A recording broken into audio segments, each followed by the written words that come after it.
യൂദാസ് എന്തുകൊണ്ട് ക്രിസ്തുവിന് ഒറ്റിക്കൊടുത്തു? പല തിയറീസ് പറയാറുണ്ട്. അതിൽ പ്രധാനപ്പെട്ട ഒരു തിയറിയാണ് യൂദാസ് ഒരു സെലറ്റായിരുന്നു. റോമാക്കാരുടെ ഭരണത്തിൽ നിന്ന് രക്ഷപ്പെടാനുള്ള പോരാട്ടം നടത്തിയ മനുഷ്യനാണ്. ഇപ്പോൾ ക്രിസ്തു വന്നപ്പോഴേക്കും പവർഫുൾ ലീഡറാണ്, റോമാക്കാരുടെ ഭരണത്തിൽ നിന്ന് രക്ഷപ്പെടാൻ പറ്റും എന്നാണ് യൂദാസ് കരുതിയത്. പക്ഷേ മനസ്സിലായി ഈശോ കുരിശിൻ്റെ വഴി നടക്കുന്ന ആളാണ്. അപ്പോൾ ഈശോനെ പ്രൊവോക്ക് ചെയ്യാൻ വേണ്ടിയാണ് അതേ ഒറ്റിക്കൊടുക്കുന്നത്.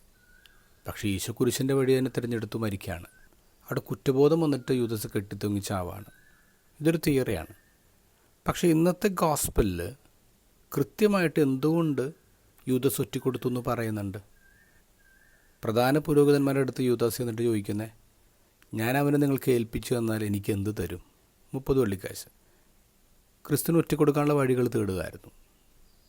യോഹന്നാൻ്റെ ഗോസ്പലിൽ മറിയം ഈശോയുടെ കാലിൽ പരിമളം കൊണ്ട് കഴുകുമ്പോൾ യൂദാസ് പറയുന്നുണ്ട്, ഇത് പാവപ്പെട്ടവർ കൊടുക്കാറുന്നില്ലേ? അപ്പോൾ യോഹന്നാൻ സുവിശേഷകൻ കൃത്യമായിട്ട് പറയുന്നു, അത് അവന് ദരിദ്രരോട് സ്നേഹമുള്ളതുകൊണ്ടല്ല. അവൻ ആ പണസഞ്ചിയിൽ നിന്ന് കട്ടെടുക്കുമായിരുന്നു, കള്ളനായിരുന്നു. തന്നെ ഒരുവൻ ഒറ്റിക്കൊടുക്കുമെന്ന് ഈശോ പറഞ്ഞപ്പോൾ മറ്റു ശിഷ്യന്മാരൊക്കെ ചോദിക്കുന്നത്, കർത്താവേ അത് ഞാനല്ലല്ലോ. അവരെല്ലാവരും ഈശോനെ അഡ്രസ്സ് ചെയ്യുന്ന കർത്താവേ എന്ന ലോഡ്, മാസ്റ്റർ.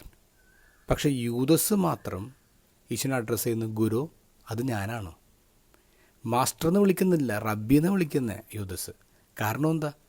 യൂദാസിന് പുതിയ മാസ്റ്ററൊക്കെ കിട്ടി. ആ മാസ്റ്ററിൻ്റെ പേരാണ് പണം. ഈശോ കൃത്യമായിട്ട് പഠിപ്പിച്ചിട്ടില്ലേ, നിങ്ങൾക്ക് ഒരു സമയത്ത് 2 യജമാനന്മാരെ സേവിക്കാൻ പറ്റില്ല, ഒന്നില്ലെങ്കിൽ ദൈവം അല്ലെങ്കിൽ പണം.